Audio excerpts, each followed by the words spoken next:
going, guys? My name is Tavarish, and today I bought some Ferrari parts.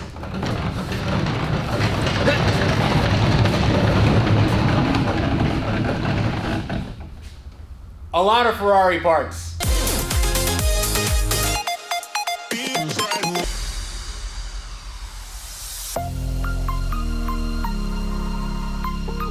So if you guys are new to my channel, thank you so much for watching. I really hope you enjoyed, and consider subscribing and hit that bell if you like these kinds of builds and projects. If you're new to this, that is my Ferrari 430 Scuderia. And yes, it has been in a, well, quite big accident, to be honest. But today we have some really cool parts in here. I did open it up just to see what was in there, but we're gonna be unboxing it and seeing if everything in here is exactly what I need. So it could be really good or it could be really bad. I don't know, we'll find out together.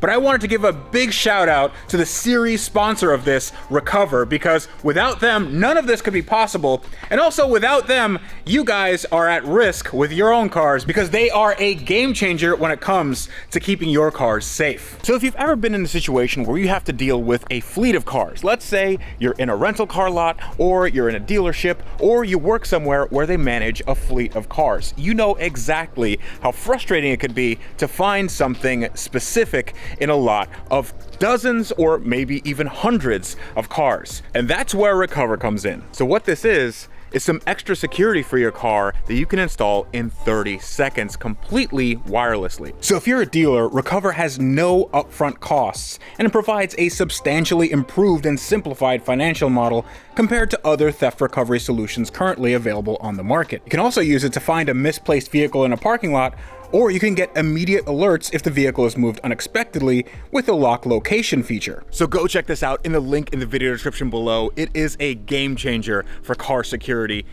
Go check it out right now. All right, so let's begin. First up, check out this new shirt. So we still have a few more of these I Am the Warranty shirts in the Ferrari style font. Go check them out at my Bunker branding store. I'm only gonna make 1,000 and that's it, no more. So get yours while you still can. Time is a factor, but this is also a factor. This amazing looking, well, I keep on saying amazing looking. I see things for what they could be, not what they are, because if you look at what this is a crumpled piece of paper. But in order to help, we have this box right here with a bunch of stuff and things inside. And also that man right there. How are you? I'm doing well. So this is Jack. We haven't gotten a name for Jack yet. Everybody has a name here, except for Jared. Jared's just Jared. But Jack, do you want a name? Comment down below what name Jack should get, because he's a body man.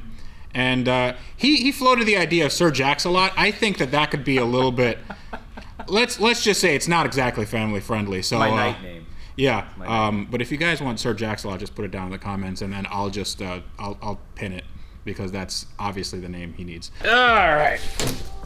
Woo. All right. Oh, take a look at this. So this is the front end of a Ferrari F430, and I did say F430 because, well, this is kind of the base model, but they use the same front end. And what's interesting about this is, well, there's several interesting things about it, but the interesting thing about this particularly is because this is all one piece. Like, there's no right or left fender. It's all just one complete molded piece that just goes in and glues and bolts to the underlying subframes. They cut the welds already. Oh, okay. So it's welded down there, and really interesting. So yeah, that's welded down there, and we also have a quarter panel here, and the quarter panel is cut a little bit. Well, I'd like it to have a little bit more meat on it, but it's okay. It's fine. I think we can work with this. This is a lot better than that quarter panel that looks pretty janky. But I think what we need to do now is just take all this box structure off and see what we're actually working with.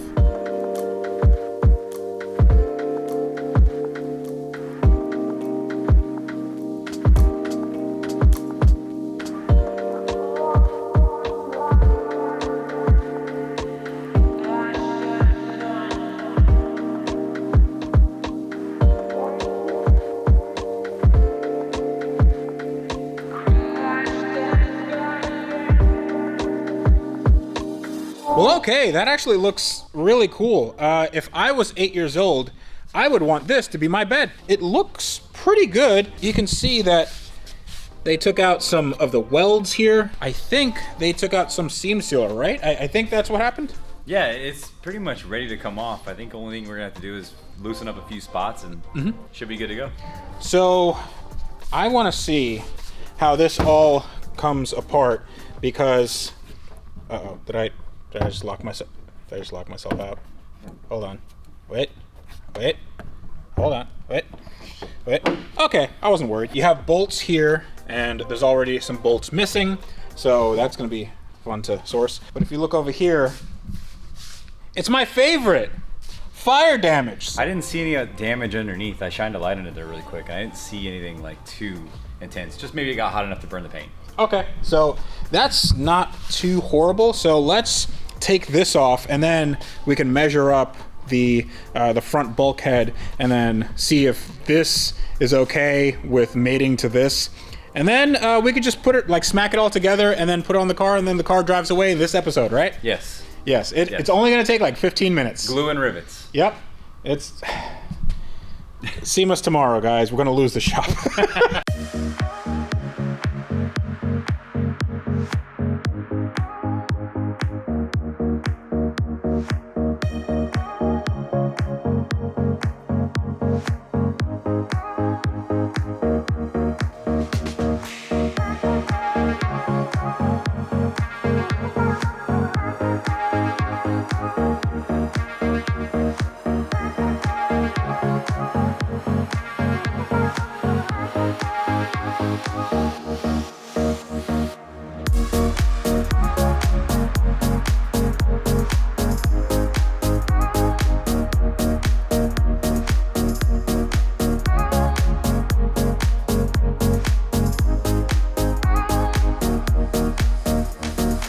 Oh no, she's naked. Look at it. So this actually was very easy. So the people that I got this from, Fur Parts, they took out all of the seam sealer, which made things super simple, and they just connected it with 1 or 2 bolts, and it just came out. It was very, very light, and we didn't have to worry about anything. So now what we're gonna do is take out all of this, because this is bonus parts. These are all the nickel and dime stuff that you need to connect the radiators and the cooling packs and all that stuff. So we're gonna put this to the side, we're gonna take this out, and then we're gonna start measuring to see if this is actually gonna go on our little crumpled Christmas present over here. On a scale of 1 to 10. 6? Maybe? I didn't tell you what 1 or 10 meant. Okay, so I have my hearing protection on because I'm gonna attempt to do something that we had tried to do off camera before, and this has probably the most ear-piercing alarm I've ever heard in any car ever.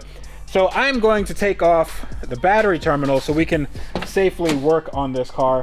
And the battery in this car is down here in this little cavity right here, and you obviously can't see anything. Take a look down here. You have the battery. It's not really in a very serviceable position, but you have the positive and the negative is on a quick disconnect, and I'm gonna attempt to take it off. That hit really is not a lot of room here. There we go. Oop. Stop sparking. There we go. There we go. Stop it. That's where you're gonna stay there. Stay there. Okay. So now I think we should be good to go.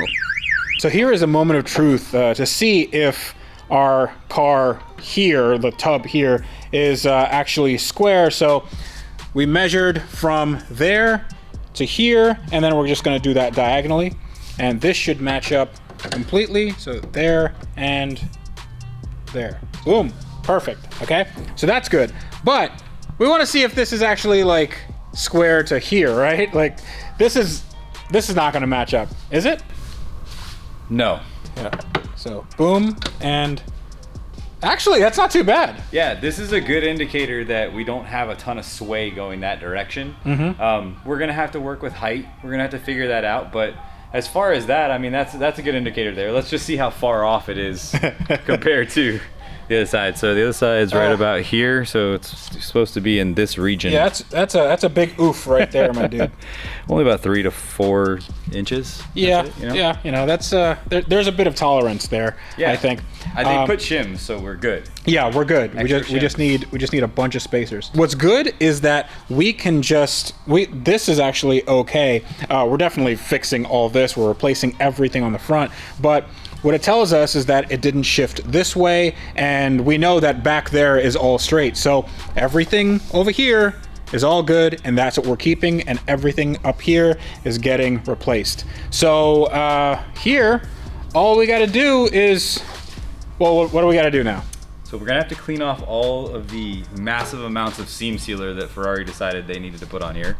Yeah. All this. Is that excessive? It's a little excessive. That's a lot. Yeah, that's like my 3-year-old probably could finger paint better than that. Yeah, I think so. Yeah. But we're gonna have to take off all the seam sealer. We're gonna have to remove this top layer right here. And then once we remove that top layer, we're gonna take it at these points here where the upper rail connects to your strut tower here, and where the lower rail connects to this kind of like torque box area as well right there. Okay, so we have a little bit of an issue here, and it's sort of a 2 steps forward, 1 step back, or maybe 1 step forward and 2 steps back, depending on how you view this. So I was just looking around off camera, and let me show you with the light here. So you see this suspension, it's shifted pretty good. It's hitting the shock here, and I mean, this is all gonna have to be replaced anyway. I'm not super concerned about that. If you look in there, that is damage to the carbon ceramic rotors, and I was thinking that I was gonna be fortunate because the face of this is actually okay, and the caliper is also okay, but yeah, these rotors need to be replaced. Hey Jack, you want to know how much these rotors are? Like, just take a guess. 5,000? Okay, 5,000. That's a good guess. For one? So multiply that by 2. 10,000? And add 2,000. $12,000. Add another 1,000. Plus tax? It's $13,000 for these 2 rotors. So that is a really, really big hit to the budget. So there are a few things that we can do. Maybe we can go to a steel rotor, which is cool, but it's not as cool as having carbon rotors, and it's not doing it OEM or better. That's neither here nor there, because steel rotors are actually better on the street, and they're less expensive to replace and all that. Those rotors are about $4,000, but they're for all 4. Or I could go with some used ones on eBay, which are about 2,000 or 3,000, but this is a big hit. In the next episode, we are going to start taking this apart, and I'm going to have to do some parts hunting because there's going to be a lot of nickel and dime stuff, and I can't wait for that. But I can because my bank account is not going to like this. Hopefully, we don't find too many more surprises like that. Just fingers crossed. Everybody in the audience, please cross your fingers for me, please. Okay, guys, so big shout out to Recover, the sponsor of this entire series. Go check them out in the link in the video description below. Also, get your shirt. Get your I Am the Warranty t-shirt. Only available for a very, very short time for limited numbers. But until next time, when I take all this apart, when we take all this apart, and find that there's nothing else to do on this car, fingers crossed, you guys need to build cars like this better, and to do that, you should always wrench every day.